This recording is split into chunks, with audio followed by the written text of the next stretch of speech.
హైదరాబాద్లోని జుమేరాత్ బజార్ గురించి రెండు రాష్ట్రాల ప్రజలకు తెలుసు. అక్కడ అర్ధరాత్రి నుంచి తెల్లవారుజాము వరకు చీకటి వ్యాపారం జరుగుతుంది. ఇప్పుడు అంతకు మించి ఆ జిల్లాలో అక్రమ వ్యాపారం జరుగుతుంది. ఈ విషయం అందరికీ తెలుసు, కానీ ఎవరూ పట్టించుకోరు. ఎవరి స్థాయిలో వారికి మామూళ్ళు వెళ్ళిపోతాయి. గల్లీ లీడర్ మొదలు కీలక ప్రజాప్రతినిధుల వరకు, గ్రామస్థాయి అధికారి మొదలు జిల్లా అధికారుల వరకు వాటాలు పంచుకుంటారు.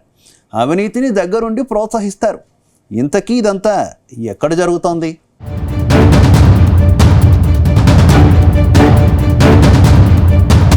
కాకినాడ జిల్లాలోని ప్రతిపాడు నియోజకవర్గం అక్రమాలకు అడ్డాగా మారింది. జాతీయ రహదారిపై ఎర్రవరం నుంచి కత్తిపూడి వరకు అక్రమ వ్యాపారం జోరుగా సాగుతోంది. ఈ అక్రమ వ్యాపారం దమ్ముంటే పట్టుకోరా షెకావత్, పట్టుకుంటే వదిలేస్తా సిండికేట్ అనే రేంజ్లో సాగుతోంది. పుష్ప సినిమాలో హీరోను పట్టుకోవడానికి పోలీస్ ఆఫీసర్ షెకావత్ తెగ ప్రయత్నం చేస్తూ ఉంటాడు. పట్టుకున్నాడా లేదా అనేది పక్కన పెడితే ప్రయత్నం మాత్రం చేస్తూనే ఉంటాడు. ప్రతిపాడు కేంద్రంగా జాతీయ రహదారిపై మాత్రం డీజిల్, పెట్రోల్, తారు, ఐరన్, బయోడీజిల్ అనేక అక్రమ వ్యాపారాలు రాత్రి పగళ్లు ప్రతినిత్యం జరుగుతున్నాయి. అటువైపు ఏ పోలీస్ అధికారులు కన్నెత్తి చూడడం లేదంటే వీరు ఎంత పవర్ఫుల్లో అర్థం చేసుకోవచ్చు. రోజుకు లక్షల్లో వ్యాపారం, నెలకు కోట్లలో టర్నోవర్. ఈ అక్రమ సంపాదనంతా ఎవరి జేబుల్లోకి వెళుతుందో అర్థం కావడం లేదు.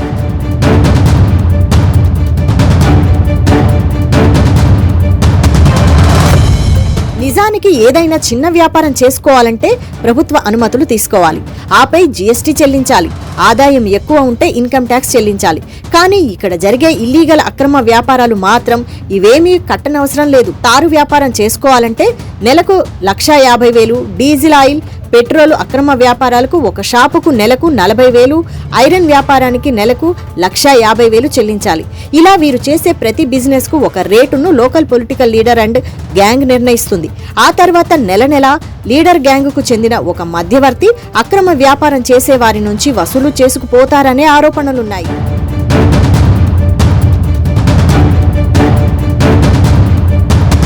ప్రస్తుతం ఎర్రవరం జాతీయ రహదారిపై రోజుకు కొన్ని వందల లారీలు తిరుగుతుంటాయి. వాటి నుంచి డీజిల్ తక్కువ ధరకు డ్రైవర్ల వద్ద నుంచి కొనుగోలు చేస్తారు. విశాఖ ఆయిల్ కంపెనీల నుంచి వెళ్లే పెట్రోల్ ట్యాంకర్ల నుంచి కొనుగోలు చేసి ఎక్కువ ధరకు అమ్ముకుంటారు.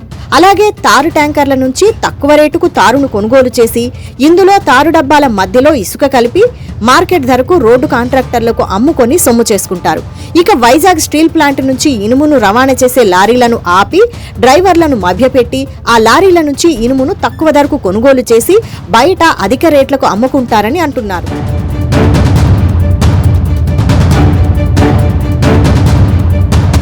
ఇక ఇనుప లారీల నుంచి సేకరించిన ఇనుమును సమానంగా గ్రానైట్ రాయి, బూడిద బస్తాల్లో నింపి లారీలోకి ఎక్కిస్తారు.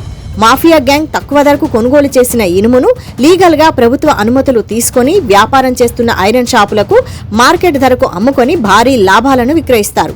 అలాగే ట్యాంకర్ల నుంచి డీజిల్, పెట్రోల్ తీసేసి ఆ మేరకు కిరోసిన్ కలిపేస్తారు. దీంతో బంకుల్లో పెట్రోల్, డీజిల్ పోయించుకుంటే ఆ వాహనాల పరిస్థితి కల్తీ పెట్రోల్, గాడి, సత్రోల్ అన్న చందంగా పరిస్థితి మారుతోంది. ఈ ఐరన్ గ్యాంగుకు కత్తిపూడి, అన్నవరం, బెండపూడి, గోపాలపట్నం ప్రాంతాల్లో ప్రభుత్వ అనుమతులతో నడిచే ఐరన్ షాపుల్లో దర్జాగా అమ్ముకుని సొమ్ము చేసుకుంటారు. తద్వారా కోట్ల రూపాయల ప్రభుత్వ ఆదాయానికి గండి కొడుతున్నారు.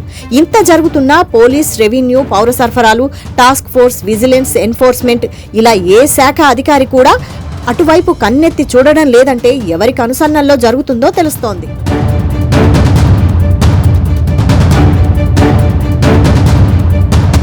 గతంలో అక్రమ వ్యాపారాలపై వెలుగులోకి తెచ్చిన వారిపైన భౌతికంగా దాడులకు దిగిన సందర్భాలు ఉన్నాయి.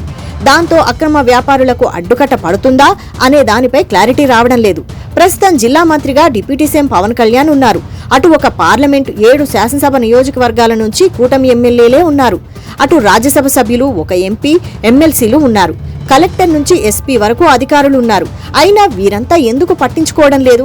ఇప్పటికైనా ఈ అక్రమ వ్యాపారానికి డిప్యూటీ సీఎం పవన్ కళ్యాణ్ కట్టడి చేయాలని కోరుతున్నారు. లేని పక్షంలో ప్రభుత్వానికి చెడ్డ పేరు వచ్చే అవకాశం ఉందని పొలిటికల్ పరిశీలకులు అభిప్రాయపడుతున్నారు.